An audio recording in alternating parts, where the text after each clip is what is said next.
একজন যুবক তার বাবাকে জিজ্ঞেস করেছিল, আচ্ছা বাবা, তোমরা আগে কিভাবে থাকতে?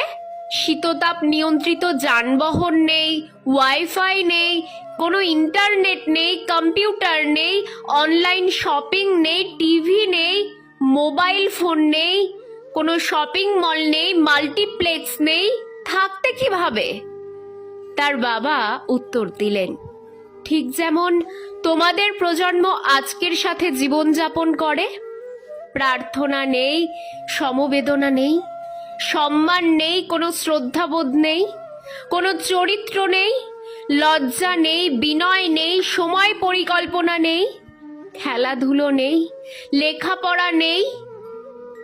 আমরা যারা 1940 থেকে 1980 সালের মধ্যে জন্মগ্রহণ করেছি তারাই ধন্য। আমাদের জীবন একটি জীবন্ত প্রমাণ। স্কুলের পর আমরা সন্ধ্যা পর্যন্ত খেলতাম। আমরা কখনো টিভি দেখিনি।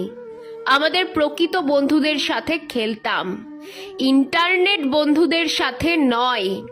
আমরা যদি কখনো তৃষ্ণার্ত অনুভব করি, আমরা বোতলের জল নয়, কলের জল পান করি।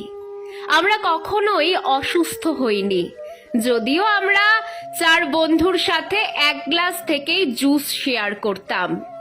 আমাদের কখনোই ওজন বাড়েনি, যদিও আমরা প্রতিদিন প্রচুর ভাত খেতাম।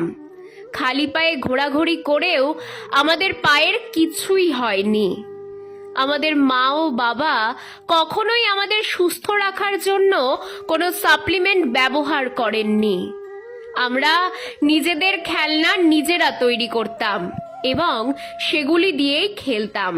আমাদের বাবা মা ধনী ছিলেন না, তারা আমাদের ভালোবাসা দিয়েছেন, পার্থিব উপকরণ নয়। আমাদের কখনোই cellphone, DVD, play station, Xbox, video game, ব্যক্তিগত কম্পিউটার, ইন্টারনেট চ্যাট ছিল না।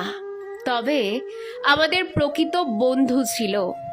আমরা আমাদের বন্ধুদের বাড়িতে বিনা আমন্ত্রণে যেতাম এবং তাদের সাথে খাবার উপভোগ করেছি।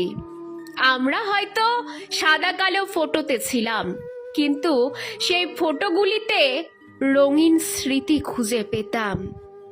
আমরা একটি অনন্য এবং সবচেয়ে বোধগম্য প্রজন্ম, কারণ আমরাই শেষ প্রজন্ম যারা তাদের পিতামাতার কথা শুনেছি, আর আমরাই প্রথম প্রজন্ম যাদের তাদের সন্তানদের কথা শুনতে হচ্ছে। আমরা একটি সীমিত সংস্করণ, যা আর হয়তো খুঁজে পাবে না।